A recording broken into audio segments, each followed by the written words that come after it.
Charity McDowell, and I'm a researcher with Sports Equity Lab and a recent graduate from Stanford University, where I studied community health and prevention research and also played volleyball. So within the context of everything going on within the WNBA, spectators throwing out sex toys onto the courts of the WNBA games and everything, one thing that some people may not realize is that that is an example of gender-based violence within sport. And gender-based violence within sport comes in a variety of different shapes and sizes, and sometimes it can even be fatal. And that's something, Immaculate, that is very close to your heart, losing one of your best friends to gender-based violence. And that is something that we want to further have that conversation about today, knowing that this is something that takes all of us. We've realized that to prevent this and to become advocates for creating a safer environment within sport, we have to do our part. And part of that is having conversations such as this. And so actually, within the research world, our lab conducted a 2024 Olympic consensus on violence and safeguarding to better understand the relationship between safe sport environments and how the environment of sport, how that impacts the well-being and the performance of the athletes within those spaces.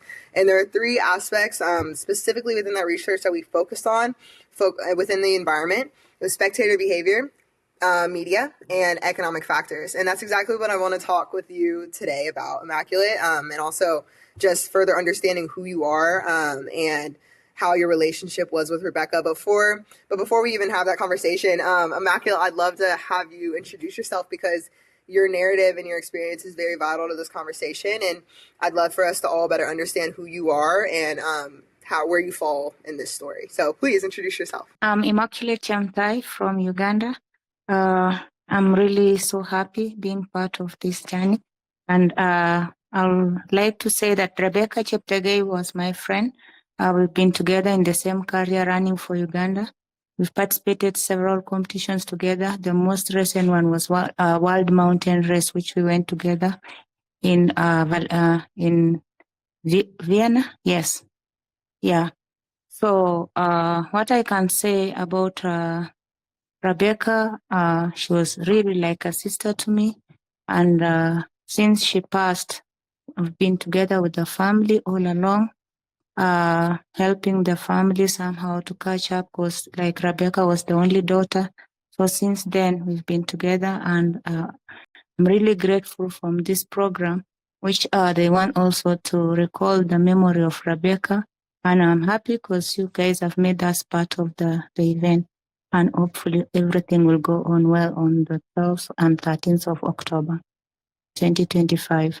Thank you so much. Yeah. Can you explain like your relationship with Rebecca, how that came to be, how you guys met, and then also your relationship with her family now? Okay. Rebecca Cheptegei was born in Uganda. That's when the parents, like district called Queen District in Sabei region. So she was born in Uganda, and then later on the parents moved to Kenya, just nearby country. So she moved to Kenya. So as she grew up, she started realizing that she's an athlete, and all her family relatives are in Uganda. So she came to Uganda. So when she came to Uganda, she came just next to my home, like a neighbor. So that's where she got married with the first husband, the father of the kids. So when she got married, we all started now sports. We trained together. There's some moments when we went to Kenya training together. So we've been going for competitions, like local competitions, over and over.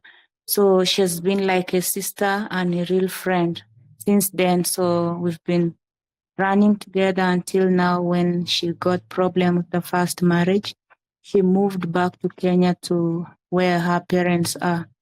That's when she met the boyfriend who murdered her later. Wow. And what's your relationship with her family now? Yeah, before I didn't know much about the family because the family moved to Kenya. So my relationship with Rebecca's family, where she was married in Uganda, were too close with her. So when she moved to Kenya, I just visited her in Endebess where she was training from, but the real family were a little bit uphill from the place where she was training from. So when Rebecca was, when they poured petrol on her, they called me from Uganda Federation because by then I was in Eldoret.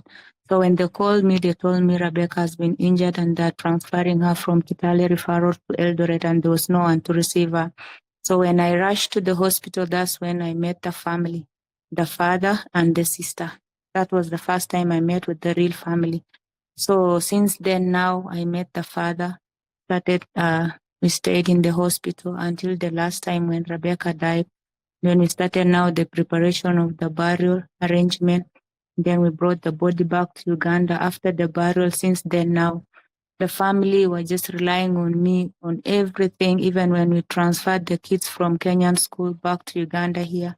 We've been together working with the family since Rebecca left until now. Wow. And what do you want to do now in order to honor her memory? When I was active, like an athlete, like 1 year ago when I was active, we used to love sports so much with Rebecca. Like every time when you go to any competition, we are there, we laugh. She was very nice girl, funny, makes jokes, yeah. So when she passed,